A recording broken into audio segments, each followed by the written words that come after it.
சகல அதிகாரமும் எனக்கு கொடுக்கப்பட்டிருக்கிறது. ஆகையால் நீங்கள் புறப்பட்டு போய், நாங்கள் விட்டுருந்தா கூட நாங்கள் சும்மா இருக்கிற இடத்துல உட்காந்துக்கிட்டு இருப்போம்.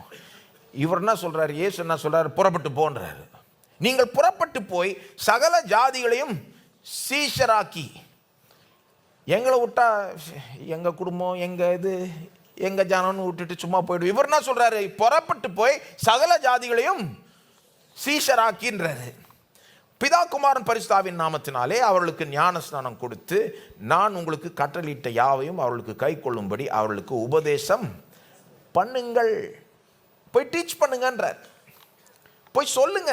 யார் விரும்புகிறாங்களோ அவங்க என்ன நம்பட்டும், அவங்க என்கிட்ட பயனடையட்டும். இது யாரையும் கட்டாயப்படுத்துறதுலாம் கிடையாது. யாரும் கட்டாயப்படுத்தவே முடியாது. ஒரு மனுஷனை கட்டாயப்படுத்தி ஒன்றுமே உருப்படியாக நடக்காது. நம்ம சொந்த பிள்ளைகளே கட்டாயப்படுத்த விரும்ப மாட்டோம். நாம் சின்ன பிள்ளைகள் ஒன்றும் தெரியாமனா இருந்தா அது வேற விஷயம். ஆனால் அவங்க வளர வளர பிள்ளைகளை கட்டாயப்படுத்துறது கூட அது நல்லதே கிடையாது. அந்த பிள்ளைகளுக்கு புரிய வைக்கணும் இல்லையா?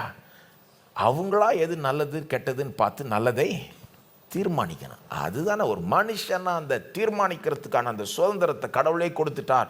அதை நாங்கள் மற்றவர்களை விட நாங்கள் அதிகமாக நம்புகிறோம். ஏன்னா நாங்கள் என்ன நம்புகிறோம், மனுஷனை தேவன் அவருடைய சாயல் ரூபத்தினையும் ஒரு சின்ன குட்டி கடவுளை போல உண்டாக்கி விட்டார். அப்போ எந்த மனுஷனையும் கட்டாயப்படுத்தவே கூடாது. நாங்கள் போய் சொல்கிறோம், சொல்லிட்டார், புறப்பட்டு போய் சுவிசேஷத்தை பிரசங்கிங்க, சகல ஜாதிகளை சீஷராக்குங்க. அதாவது சகல ஜாதிகள் இருந்தும் ஜனங்க நம்புவாங்க, ஏற்றுக்கொள்ளுவாங்க. அவங்கள சீஷராக்கி அவங்களுக்கு ஞானஸ்தானம் கொடுத்து தொடர்ந்து அவங்களுக்கு போதிங்கன்னு அவரே கட்டளை கொடுத்துட்டார். அவர் சொல்லிட்டதுனால செய்ய வேண்டியதாக இருக்குது. ஒன்று எங்களால் சொல்லாமல் இருக்க முடியல. இன்னொன்று இயேசு சொல்லிட்டார், கட்டளையே கொடுத்துட்டார். எத்தனையோ இடத்துல இதை பார்க்கலாம் இந்த மாதிரி கட்டளைகள். மூணாவது, அன்பின் நிமித்தமாய் நாங்கள் போய் மற்றவர்களுக்கு இயேசுவை பற்றி சொல்லுகிறோம். அன்பின் நிமித்தமாய், அதாவது இயேசுவை அன்பு கூறுகிறோம். ஆகவே இயேசு சொல்லுன்னா நாங்கள் அவர் சொன்னதை செய்ய விரும்புகிறோம்.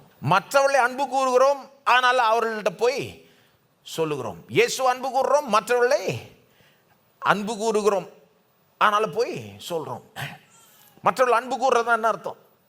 கிறிஸ்தவத்தினுடைய உச்சகட்டமே கடவுளை அன்பு கூறுவது, மற்றவர்களை அன்பு கூறுவது. அதுதான் கிறிஸ்தவத்தினுடைய மவுண்ட் எவரெஸ்ட் மாதிரி சிகரம், அன்பு.